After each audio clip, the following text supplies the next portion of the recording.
Hello everybody, and welcome to the 9th video in the TypeScript Game Engine tutorial series. So last time we left off, we have a texture loaded, we have the ability to tint our sprites, and the ability to move them around and whatnot. So in this video, what I actually want to do is I want to do a little bit of cleanup and create something called a material.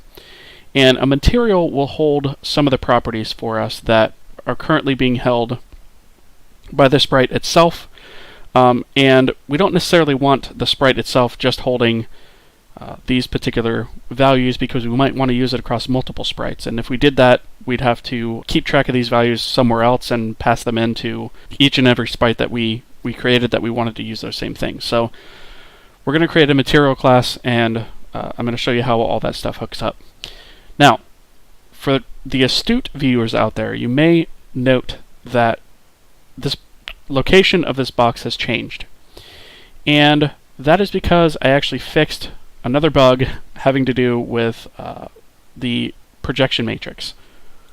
So, what we had here before was, when we first start, we generate a projection matrix. And the way that this was generated wasn't 100% correct, actually. The height and I should say the bottom and the top were reversed. So the bottom should be the canvas height and the top should be 0.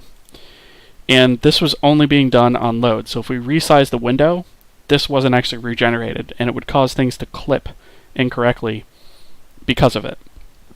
So what I wound up doing was I actually wound up just taking this line and copying it down within our loop, so it's regenerated every single time. Now, this isn't optimal.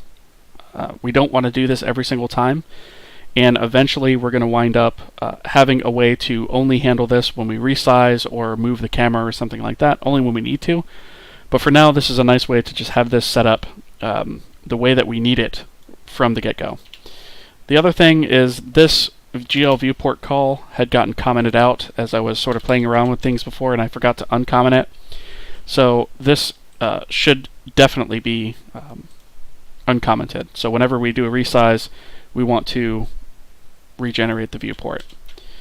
In fact, I'm going to try something right now that I didn't try off camera. When we resize, I'm just going to redo the projection matrix at that point instead of in the loop. Let's try this real quick and see what happens.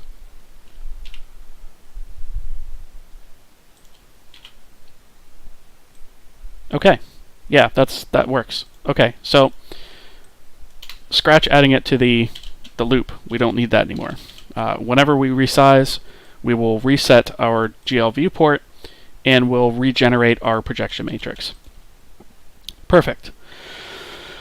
Okay, so the next thing I want to point out is I just want to remove some comments, and I want to do some basic cleanup across the board here, because this engine still has a lot of things in it that really don't belong here. And so one of the things that's sort of grinding my gears a little bit is this load shaders method. This shader source really doesn't belong here. It belongs in the shader that's going to use it. But our shader class is designed to be sort of agnostic in a way that we don't have to have a specific we don't have specific code that's actually assigned here. So instead of using the base shader class, what I'm actually going to do is I'm going to set this to an abstract class, so that way we can no longer instantiate it, because we shouldn't be instantiating this class directly. What we should be doing is creating a new class. So, oops. So under GL, I'm actually going to add a new folder, call it shaders. And under that folder, I'm going to create a new TypeScript file, and I'm going to call this one basic shader. Scaffold this out with namespace TSE, and export class basic shader, and this one extends shader. So now we have a public constructor that takes in nothing and what we're actually going to do is we're going to go back to the engine, take this load shaders. Actually, let's take everything that's in load shaders out, but leave load shaders there. So let's cut that. And in basic shader, we're going to create a new private method. We're actually going to create two. We're going to say get vertex source, and that's going to return a string. And we're going to create another private method called get fragment source, and that's going to return a string. So temporarily I'm just going to paste that code in here, and I want to take this fragment shader source out of here, paste it in get fragment source, and change this let equals to a return. And the same thing here, return. Okay, and actually this code, we can nuke that completely. Okay, so now we've got a couple private methods here, and we need to, this is complaining because we need to call our super constructor first. So we're going to call super, we're going to call this basic, and then we're going to pass it our vertex source, which we can now just call this dot get vertex source, and this dot get fragment source.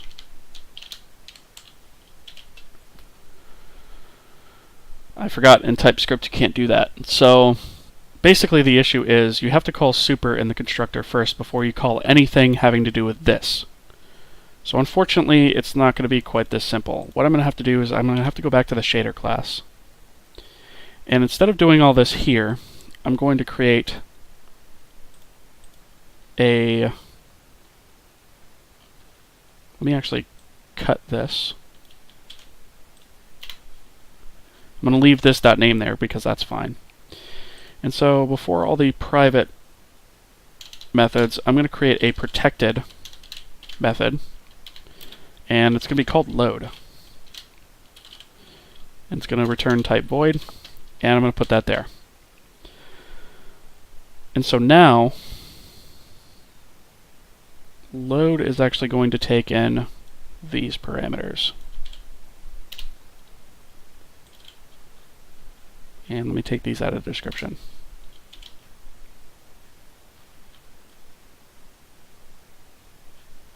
Okay.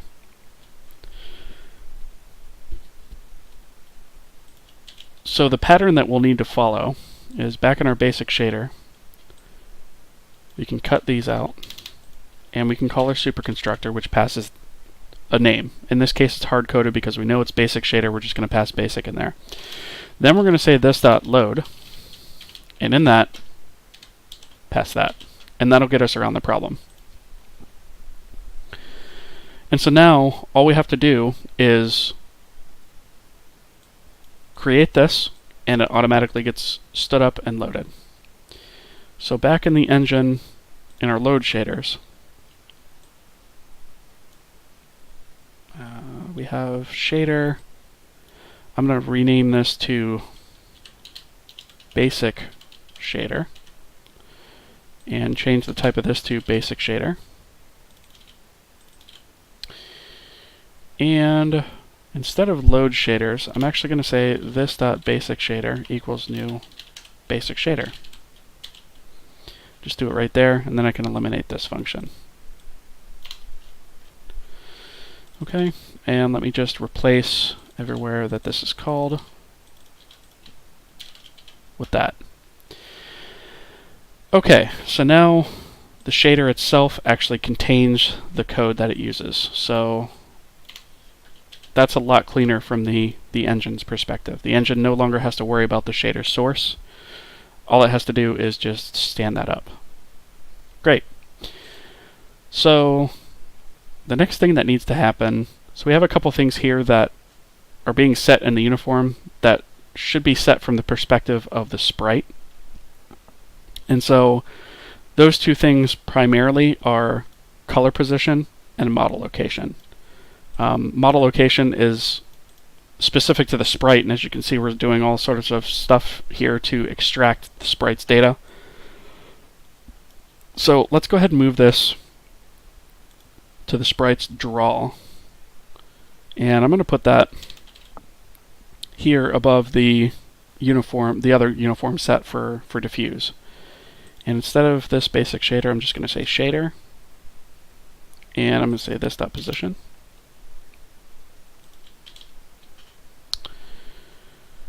Okay, so now the model is set from within here every single time we call draw.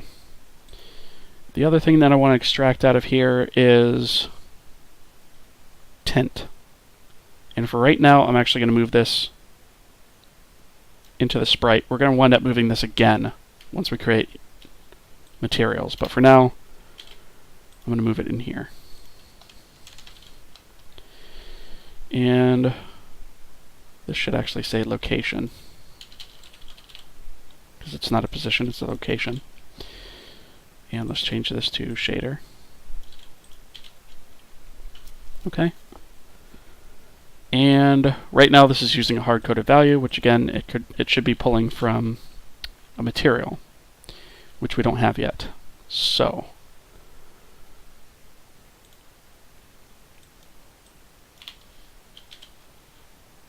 alright, that's already a lot cleaner. So the next thing to do, I guess, is to create our material class. So let's go ahead and do that. Under graphics, I'm going to add a new TypeScript file, and we're going to call it material. Namespace TSE, export class material. Okay, and it's going to have a private underscore name of type string. It's going to have a private underscore diffuse texture name, which is also of type string. And then it's going to have a private reference to the texture. Let's call that diffuse texture, and that's going to be of type texture. And we also want a tint, so private tint. We don't have a color class, do we? Okay, let's go ahead and create a color class. Let's add a new TypeScript file under graphics. We'll call it color. Namespace TSE, export class color. And for this one, we're going to have some private. Yeah, we need private. So we're going to call this one R, which is going to represent the red channel. And one for G.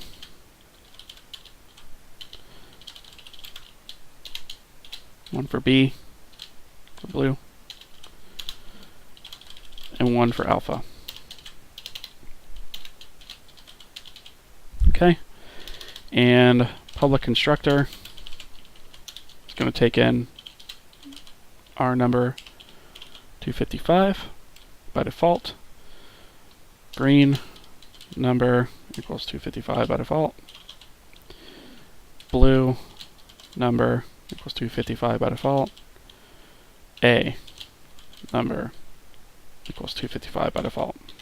Okay, this dot R equals R. This dot G equals G. This dot B equals B. This dot A equals A. Cool.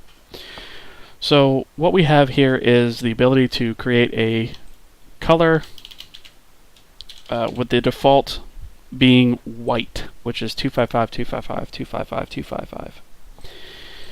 And the reason that we're creating this is it's a nice thing to have to manage colors for us, because we're also going to need to convert this to the 0 to 1 color range when we pass it to our shaders. And so it's a nice thing to actually have a class that manages that for us. So we actually need to set up getters and setters for all this stuff. So let's do public R number, and this one's just going to return this.r. And public, oops, forgot the get there.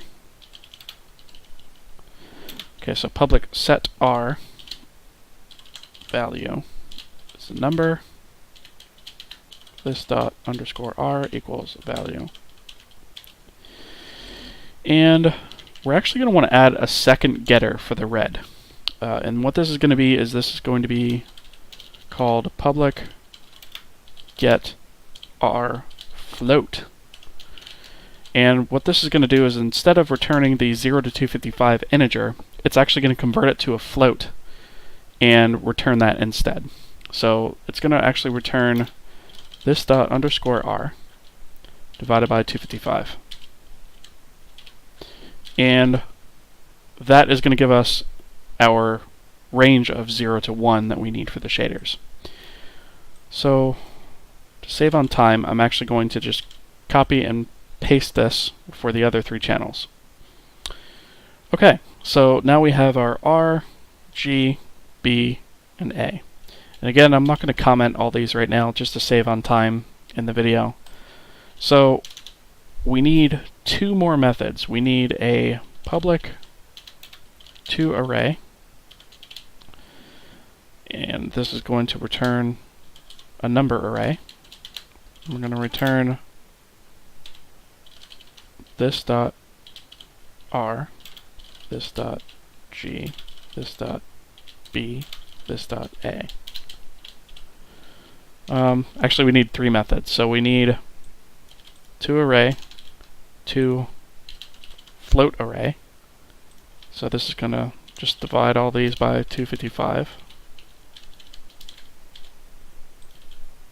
and return that. And then we need a public toFloat32 array. And this is going to return float32 array. Return new float32 array. And I'm just going to call this dot toFloat array, which will give me the numbers I need for that. I also want to create a couple of public colors by default, just to sort of have in the system as a shortcut, a convenience. So I'm going to create one that's called public static white. It's going to return a color. And it's going to return new color 255, 255, 255, 255. And so now we can just say color.white and get that. And I'm going to do the same for black, except this is going to have an RGB of 0, but still the alpha will be fully opaque. And the next thing I'll do one for each channel also. So red, which will have this one. Let's do green, which will have this one maxed out. And then blue, which will have this one maxed out. And I can always add to that later. I'm not going to worry about that too much for now, but now we have our color class. So I'm done with that for right now. So back in the material, we need our color class to define the tint. So those are the only 2 properties that a material is going to have right now. We're definitely going to add more to this, but for now this will work. So let's create a public constructor, and we're going to call this, we're going to take in a name, which is string. That's the name of the material. We're going to take the diffuse texture name, which is also the string, and we're going to take the tint, which is the color. We're going to say this dot name equals name, this dot diffuse texture name equals diffuse texture name, and this dot tint equals tint. Tint. There we go. So from here, I'm going to go ahead and say texture manager dot get texture, and I'm going to pass it this dot diffuse texture name, and I'm going to set this dot diffuse texture equal to it. So right away, we have a reference to a texture for this material. And I'm going to go ahead and also create some accessors here. So I'm going to create get name string this dot name. Okay. And I'm going to create a public get diffuse texture name string.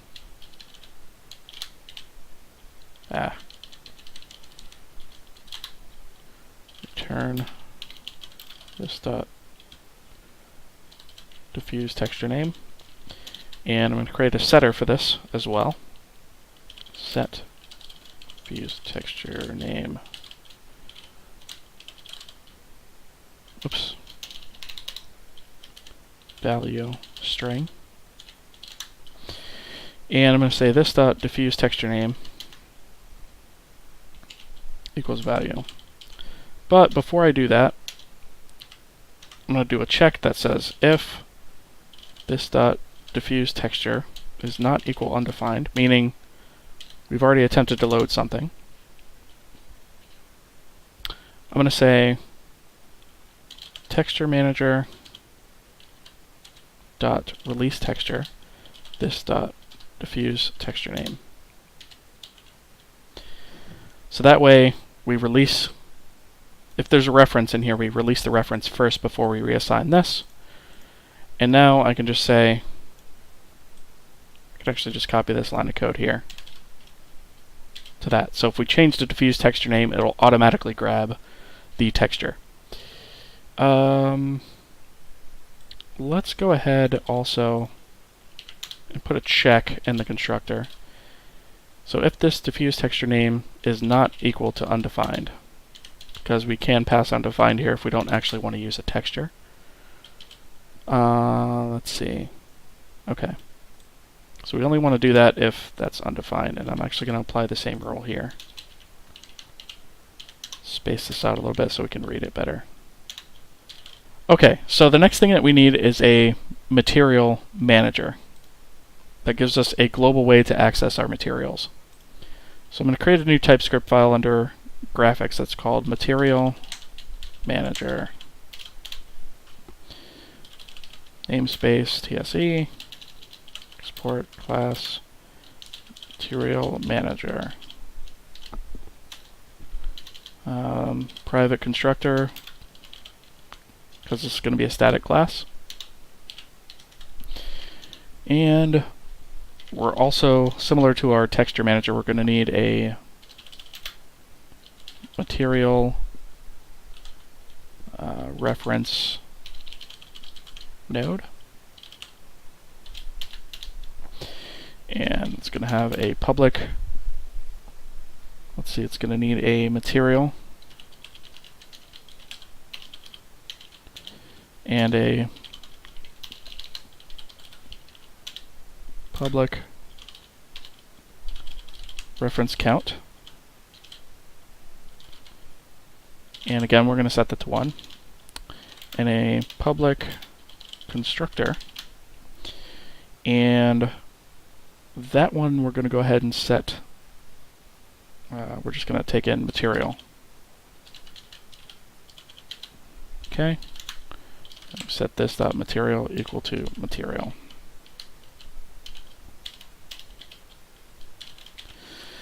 Okay, so in Material Manager, similar to the other manager, we're going to have a private static materials dictionary, and it's going to have a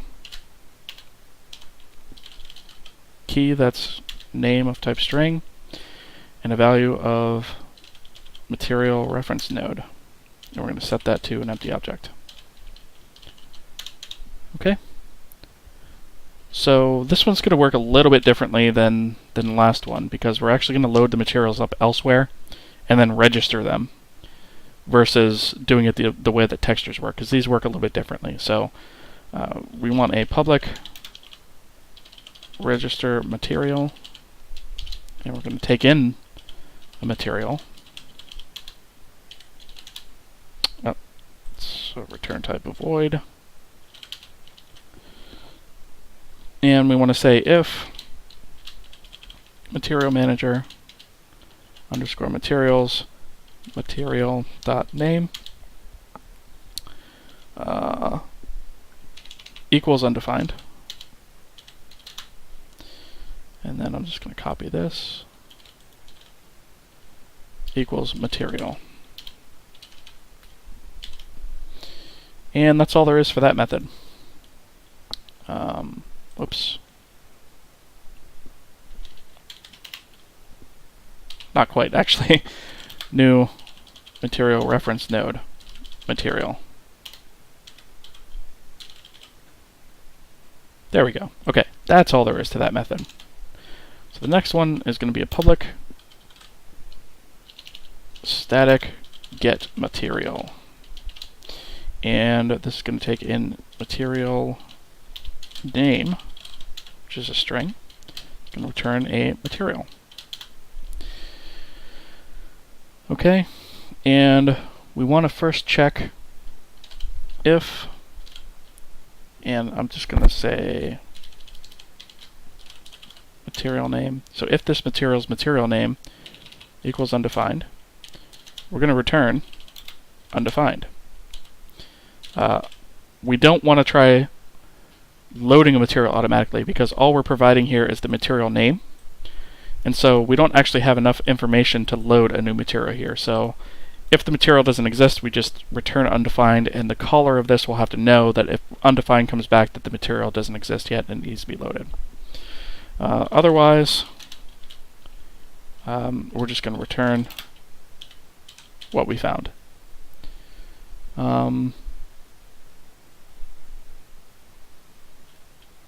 Actually, that's not quite what I want to do, because that's not going to...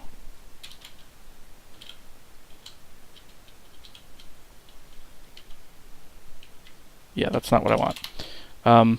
What we need to actually do is increase the reference count for that material, then return.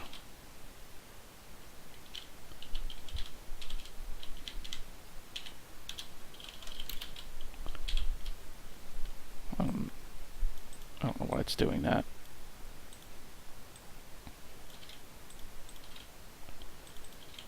This should be material name.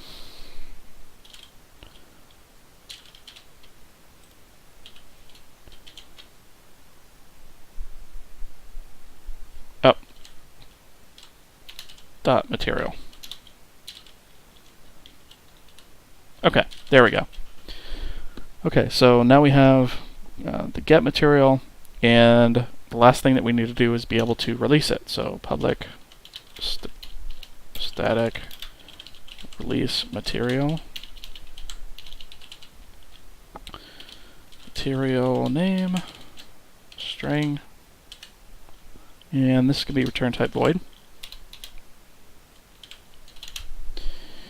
And we want to do a undefined check, but instead of returning undefined, I want to throw a warning if it's undefined. So console.warn cannot release a material which has not been registered. Okay? And otherwise, we want to, whoops, let me just copy this. We're going to reduce the reference count, and then check the reference count to see if it's less than 1. And if it is, we want to go ahead and material dot, whoops, I forgot to actually add a destructor to this. So I'm going to say down here, public destroy void, and we'll say texture manager dot release texture, this dot texture, this dot diffuse, this dot diffuse texture name. Perfect. Okay. And then I'll set this dot diffuse texture to undefined, so that way we're not holding on to the reference. We'll say this dot underscore diffuse texture name. And back in our material manager, now we can just say destroy.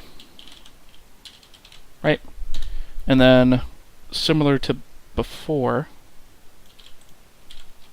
we set this to undefined to get rid of the reference there. And then we say delete materials material name. Why are we getting an error here? Oh, because this should be dot reference count. Great. Okay. So now we can register materials, we can get materials from anywhere, and we can release materials from anywhere. So this makes our material system very flexible in terms of how we use it. Okay. So the next thing that we need to do on our sprite is we need to change things up a bit. So instead of taking in a texture name and a texture and getting a texture, we actually need to take in a material name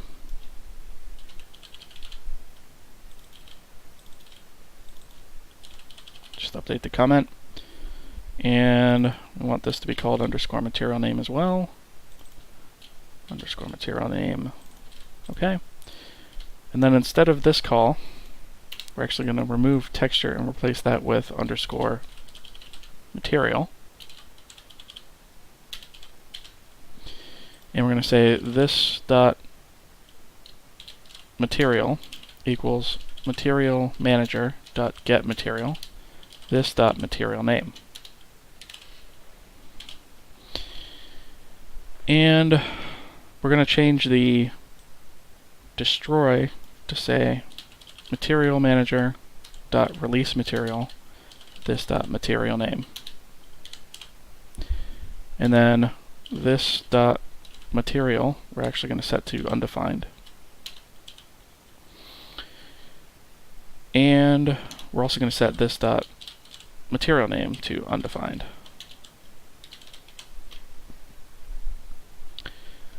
Okay.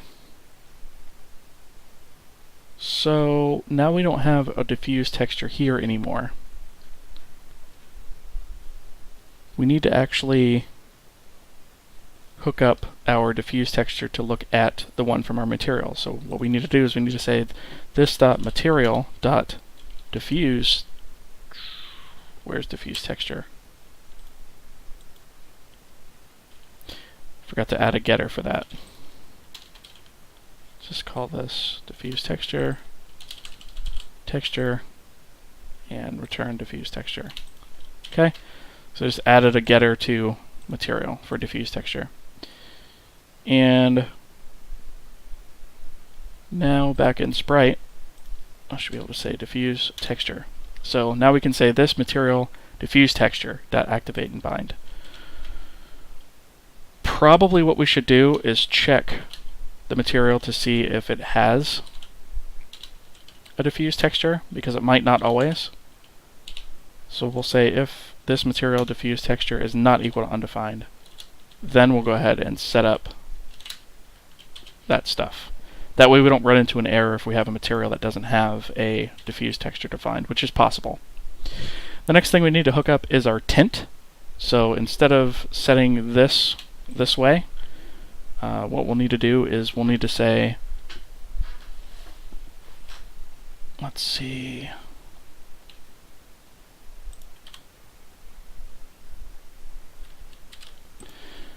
so actually what we can do is we can say instead of using these parameters, we can say this dot material dot didn't add an accessor for the tint either, apparently. Let me just copy this one. Tint color return this dot tint.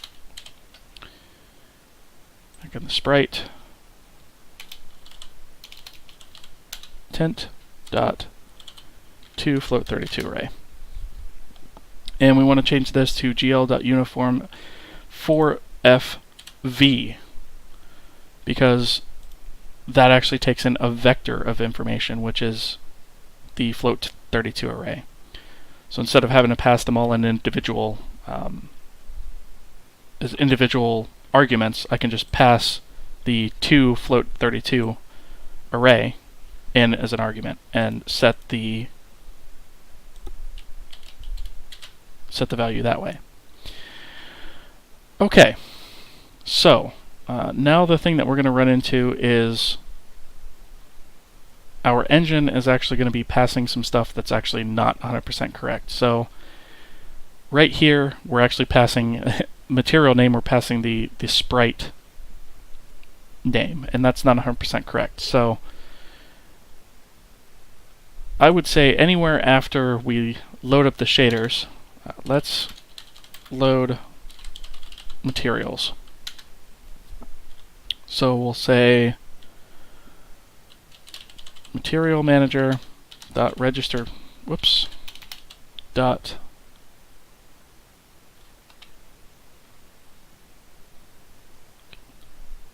why is that not showing up? Forgot to make register material static. Let's add a static there. Okay, now I should be able to say material manager dot register material. Here we go. New material. And the name I'll pass in, I'll just call it crate. And the diffuse texture name, I'm going to pass that texture path.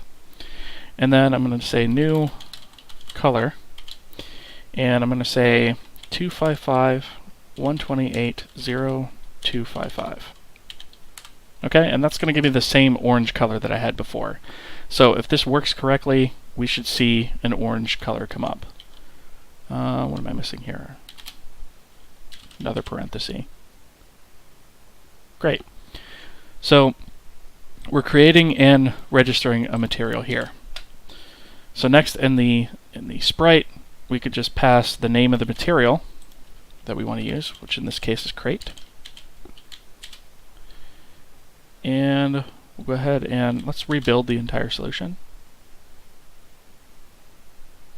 and run. And it works. And just to prove that it works, I'm actually going to go ahead and change this color up a bit. So I'm just going to take this 255, set that to 0, and move it to the blue channel. Okay. And now you can see that the new color is affected there. So we have our material system in place. We've done some cleanup, and a lot of our logic has been moved out of the engine. We still have to move some other things out of the engine as well. Some of these other shader uniforms that are being set up here need to be moved, but we have to add some other stuff before we can actually move that out. Alright, so that's pretty much all we've got for this video. Stay tuned for the next video. Please leave some feedback in the comments below. If you haven't already, consider subscribing, and I will see you guys in the next video.